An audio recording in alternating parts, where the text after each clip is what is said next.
Hi, welcome to Bathtub. You know me, it's the old masturbator, Scott Bradfield. And there's a brief period of calm in our unit here, our place here, with Dodo's a little quiet. I fixed the fan. I fixed the fan up there. I took Lucky Dodo's thing down, and I figured a way to take it off and move it around so I could use the ceiling fan. So if I want, I can anytime I want, I can look like Sidney Greenstreet. It's true. I can look just like him. And I had it going, but it makes you look. I think it would make. I'd have to put a warning label when I put the fan on because the flashing lights, right? People who have epilepsy or something couldn't watch this show. They don't. No one watches this show anyway. But still, if they did, we can't run the fan. So we're in the middle of a heat wave. It's been pretty mild. We're in the middle central coast. It's don't send your families to move here, but it's a beautiful part of the world, and the weather is pretty equable. And so in the middle of this big heat wave, we're having a fairly decent day here. But I have my ceiling fan ready, and Lucky's downstairs being kind of crazy. We had 4th of July. That was pretty traumatic for the whole family because of Lucky. So she had a pretty tough couple of nights, because people were setting those damn firecrackers off. That scares the crap out of her. Doesn't do me any good either, but she was totally freaked out. So anyway, we got through it, and she's taking her meds most of the time. And she's only bitten me. I think she did bite me. She's only bitten me once in like 2 or 3 weeks. So I consider it a successful week. We've been running behind on these. We always are running behind. Nobody cares. I'm the only person who even remembers. I haven't running behind. No, it's not like the doors are people are banging on the door. Let's get another bathtub episode. Come on, bang, bang, bang, bang. No, it doesn't happen. Anyway, Dodo, you can be quiet. I know. I might let you out, but then you got a whole ruckus because she's very upset when her toy's gone. And we have so anyway, we got to move along here because we have a special. We love to make lists of top 10 lists here at the bathtub. We never quite hit 10. It's always like 9 or 8 or 11. But anyway, the premise of this one is, I was thinking that there's books that are considered big failures when they come out. Often second novels, and when writers have a real success with their first novels. And lots of books come out from writers, usually writers who are worth reading.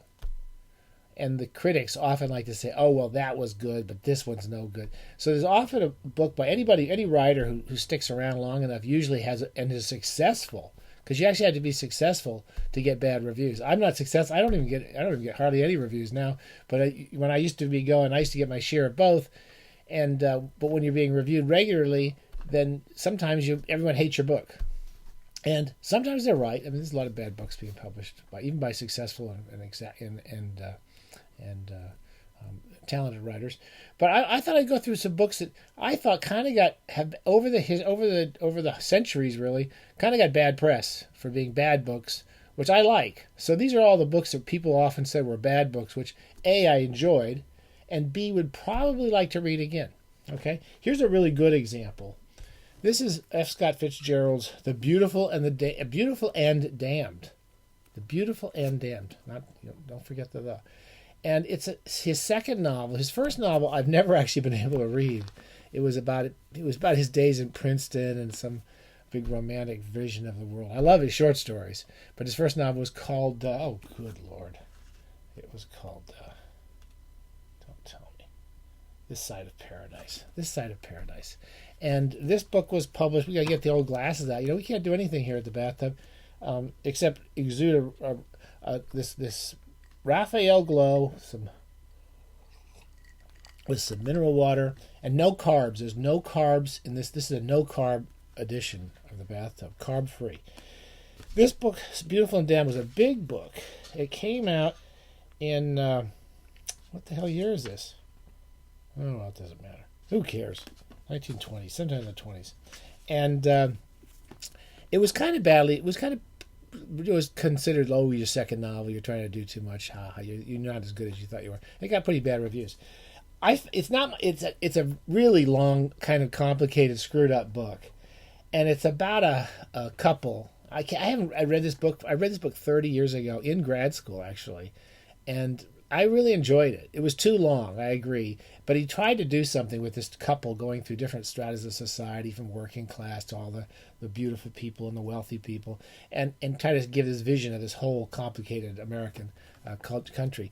And Fitzgerald is a wonderful writer, and I've always wanted to read it again because I did enjoy it the first time. I love his short stories, as I've said before, more than anything. Anything else he wrote, but that was worth reading again. And I also want to go back and reread some of my favorite of Fitzgerald, which is Tender as the Night. Here's another book. This is Robert Stone. We've done a whole episode on Robert Stone. We're all big fans of Robert Stone here at the Bathtub. Really smart, intelligent writer who's fun to take into the bathtub. And you can't say that about a lot of intelligent writers. You don't want them in your bathtub. I'm telling you, they don't even clean up after themselves. This book came out in 1985. It's Robert Stone's Hollywood novel. He had some success in Hollywood. He worked with Paul Newman and Joanna Woodward on an adaptation of his first book, Hall of Mirrors, which is kind of a brilliant novel. And it was turned into something called Wooza, which I never saw. And he had a few experience. Oh, they did a pretty interesting version of Dog Soldiers called Who'll Stop the Rain. Anyway, this is kind of his vision of his novel about Hollywood and Hollywood types, and it takes place, I believe, down in Mexico, and it's about a movie being made, and there's an actor and a writer, there's a woman actor, I can't remember exactly. I reread it again recently. It's a bit of a screwed up book, but it's still fun to read, and it's an interesting picture of Hollywood. The central characters both have, one of them has schizophrenia, as I recall, and the other one's Dutch and alcoholic, and he kind of gets the vision, their kind of vision of the world.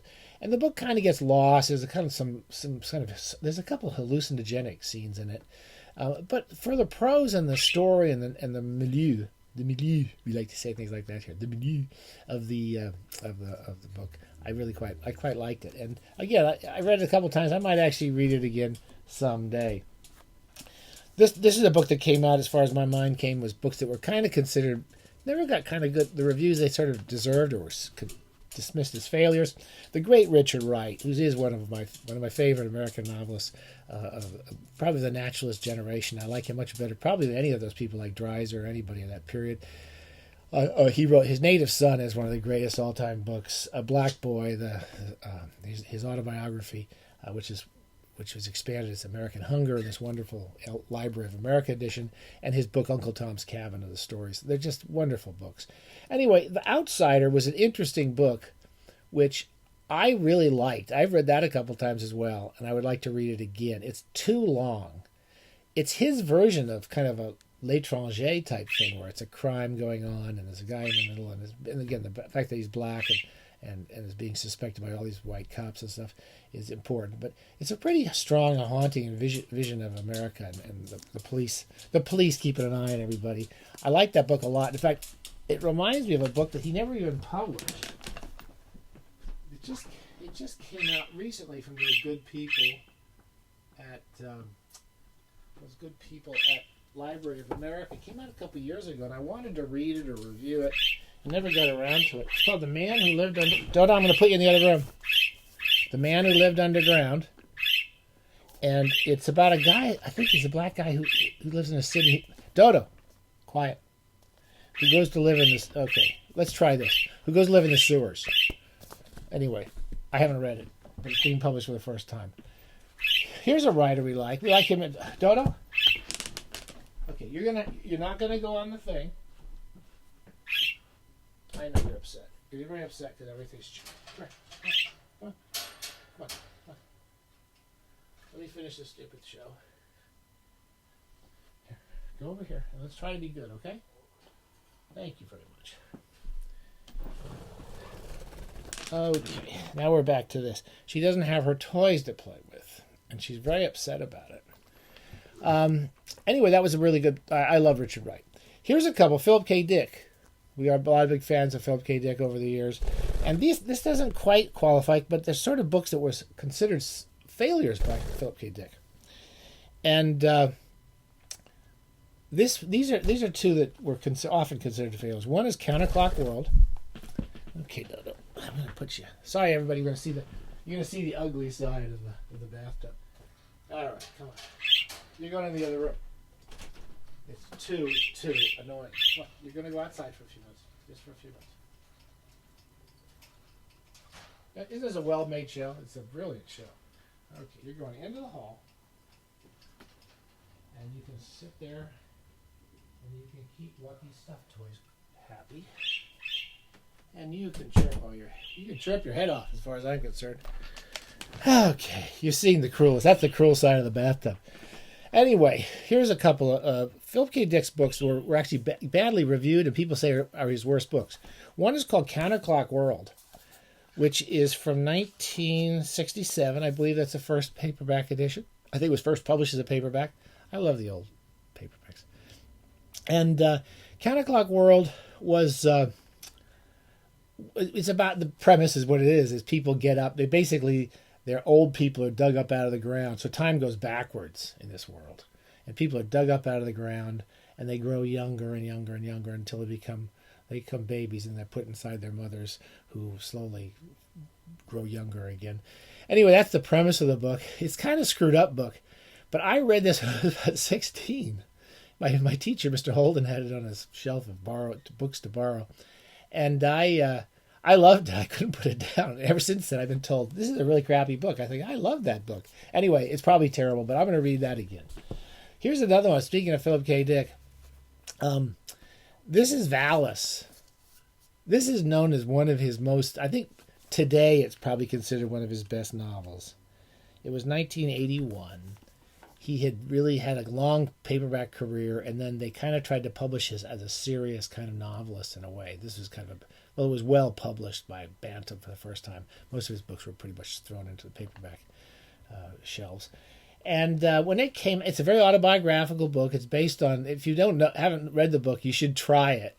It's a completely mad damn book. It's completely crazy. I never read it when it came out. When it came out, people were talking. Everyone either loved it or hated it. It was right down. A lot of people hated it. A lot of people loved it. I finally read it about 8 or 10 years ago, and I think it's basically it is a failure. It's a kind of a failure. But at the same time, it's really interesting. It doesn't quite work, but it's pretty interesting. It's a little too long, and it goes too much into Philip K. Dick's life. And then the craziness is he was imagining that spaceships were talking to him. I guess you know the whole mythology of Philip K. Dick, most of which was him telling people this stuff. Anyway, Valis was an interesting kind of failure, and I like it. So the premise of this series, which is this first episode, because our bird has gone too long, is that... in some ways, you can't write books that are considered failures unless you're fairly successful. Does that make sense? No one's going to publish your second. If you're big enough to have The Beautiful and the Damned published as a result of having had a successful bestseller like this Side of Paradise, you have to be fairly successful to hit those places where people can make fun of you and say you really suck. Robert Stone's Children of Light, he had lots of successful books, and then that one came out. It was kind of his one that they really kind of nailed him on. And I don't think it's really worth reading. It's probably the least of his novels, but it's worth reading. Anyway, I'm going to stop this. I'm going to do this as a two-parter just because of Dodo. And it's, again, you'd think we'd plan ahead. We'll be back. I'm going to do this part 2, and I'll probably run the part 2 in a couple of days.